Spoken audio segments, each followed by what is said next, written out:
कि 11 करोड़ निवेशकों का 2.5 लाख करोड़ रुपया सहारा इंडिया में जमा है महोदय। पैसे के इंतजार में 3970 निवेशकों की मौत हो गई, 65 अभिकर्ताओं की मौत हो गई। एजेंट सौंदर्यीकरण के नाम पर, अतिक्रमण के नाम पर हमेशा उनकी झोपड़ियों पर बुलडोजर चलाया जाता है। जिस आयोग ने कहा कि 21,85,000 एकड़ जमीन सीलिंग से फाजिल जमीन है, सरकारी जमीन है, जिस जमीन पर भूमि माफियाओं का, भूस्वामियों का राइफल बंदूक के बल पर कब्जा है, इस जमीन को भूमिहीनों में बांटना चाहिए।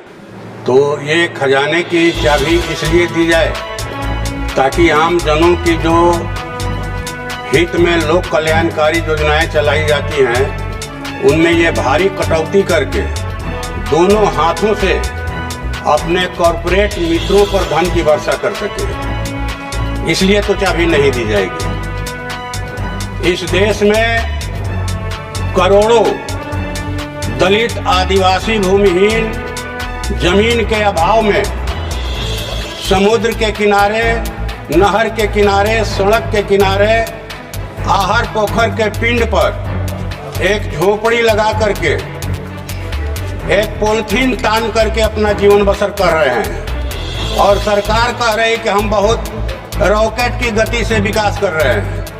तो महोदय, जिन लोगों का इस देश की अर्थव्यवस्था के विकास में भारी योगदान है, वो खेतों में खट करके अनाज पैदा करते हैं, देश का पेट भरते हैं। वे बड़े बड़े कल कारखानों की चिमनियों से धुआं निकालकर उत्पादन में सहयोग देते हैं, मेहनत करके सुंदर सड़कें बनाते हैं, ऊंची गगनचुंबी इमारतें बनाते हैं, पूरे देश को अपने श्रम से स्वर्ग बना रहे हैं और उनको रहने के लिए मैंने कहा जाए कि नरक में जगह मिला है और उस नरक में भी उनको शांति से रहने का अधिकार नहीं है। विकास के नाम पर, सौंदर्यीकरण के नाम पर, अतिक्रमण के नाम पर हमेशा उनकी झोपड़ियों पर बुलडोजर चलाया जाता है। इसलिए मैं सरकार से यह मांग करता हूं कि देश में वो भूमि सुधार लागू करे। देश में अभी बिहार में 2010 में भूमि सुधार आयोग का गठन हुआ था, जिस आयोग ने कहा कि 21,85,000 एकड़ जमीन सीलिंग से फाजिल जमीन है, सरकारी जमीन है, जिस जमीन पर भूमि माफियाओं का, भूस्वामियों का राइफल बंदूक के बल पर कब्जा है, इस जमीन को भूमिहीनों में बांटना चाहिए। और आयोग की सिफारिश यह भी थी कि बटाईदारी पर ज्यादा खेती हो रही है, इसलिए कृषि बजट का लाभ दिलाने के लिए बटाईदार किसानों को पहचान पत्र दिया जाए। ये बिहार एक राज्य की बात है, पूरे देश में करोड़ों एकड़ ऐसी जमीन होगी, सरकारी जमीन और सीलिंग से फाजिल जमीन। मेरी मांग है आपके माध्यम से सरकार से कि देश में भूमि सुधार लागू किया जाए और भूमिहीनों को खेती लायक जमीन और बासगीत जमीन दिया जाए। ये मेरी आपके माध्यम से सरकार से मांग है। दूसरी बात कि 11 करोड़ निवेशकों का 2.5 लाख करोड़ रुपया सहारा इंडिया में जमा है महोदय। पैसे के इंतजार में 3970 निवेशकों की मौत हो गई, 65 अभिकर्ताओं की मौत हो गई, एजेंटों की। ये पैसा गरीबों का पैसा है, देश के मध्य वर्ग का पैसा है, जिन्होंने अपने बहन बेटियों की शादी के लिए, बाल बच्चों की पढ़ाई के लिए, अपने संकट के दिनों के लिए वो पैसा जमा किया था और ये पैसा नहीं देना चाहते हैं। माननीय महोदय, ये बड़े दुख की बात है कि सरकार कह रही है कि हम पैसा देना चाहते हैं और लोग पैसा लेने के लिए नहीं आ रहे हैं। गांव में जो रोपनी डोहनी करने वाली महिलाएं हैं खेतों में, शहरों में जो झाड़ू पोछा का काम करती हैं दाई महिलाएं, रिक्शा टेम्पू ठेला चलाने वाले लोग हैं, फुटपाथी दुकानदार हैं, वो सरकार के पोर्टल के बारे में नहीं जानते, वो गांव के और कस्बे के उस एजेंट के बारे में जानते हैं सहारा इंडिया के, जिनके मार्फत उन्होंने पैसा जमा किया। महोदय, आपके माध्यम से सरकार से हमारी मांग है कि ये पैसा एजेंटों के मार्फत दिलवाया जाए निवेशकों को।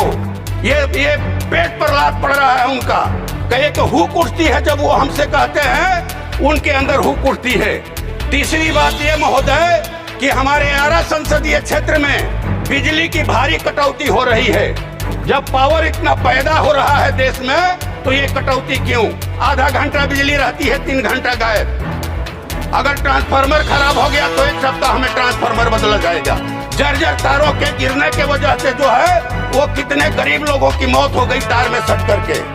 ये जबरदस्ती गांव का लाइन काटने का दबाव देकर के स्मार्ट मीटर लगाया जा रहा है। अभी बड़ा खरौनी शाहपुर में एक गांव है, वहां ये प्रयोग चला। ये स्मार्ट मीटर जो है लोगों का खून चूस रहा है। आपके माध्यम से सरकार से हमारी मांग है कि ये स्मार्ट मीटर लगाने के लिए दबाव नहीं दिया जाए, जनता पर दबाव नहीं दिया जाए कि स्मार्ट मीटर लगाना है और नहीं तो लाइन काट देंगे। और भारी बिजली का बिल आ रहा है, बिहार में सबसे ज्यादा महंगे दर पर बिजली मिल रही है, इस पर रोक लगाई जाए। और हमारे यहाँ लोग कह रहे हैं कि हाँ पावर मिनिस्टर के हारे पावर चली गई जिले की। ये मैंने इस पर रोक लगाया जाए बिजली के देखरेख पर। और अंतिम बात महोदय, कुछ डिमांड है सरकार से हम लोगों की कि जो 30 लाख पद हैं केंद्र सरकार में खाली, उनको जल्द से जल्द भरा जाए और ये ठेका प्रथा खत्म किया जाए। ठेका प्रथा एक दिन ऐसा आएगा कि सरकार भी ठेके पर चलने लगेगी। अगर ठेका प्रथा पर रोक नहीं लगाया गया तो यह सरकार भी ठेके पर चलेगी। इसलिए ठेका प्रथा पर रोक लगाइए।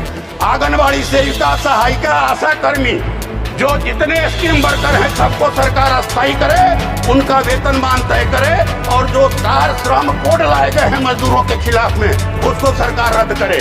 और अंतिम बात महोदय, आरा में महोदय एक अंतिम मांग है।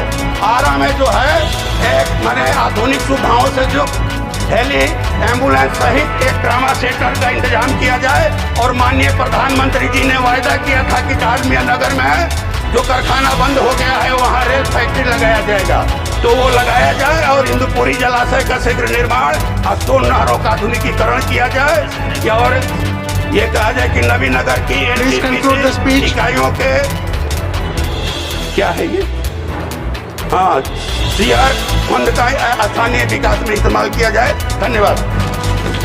श्री के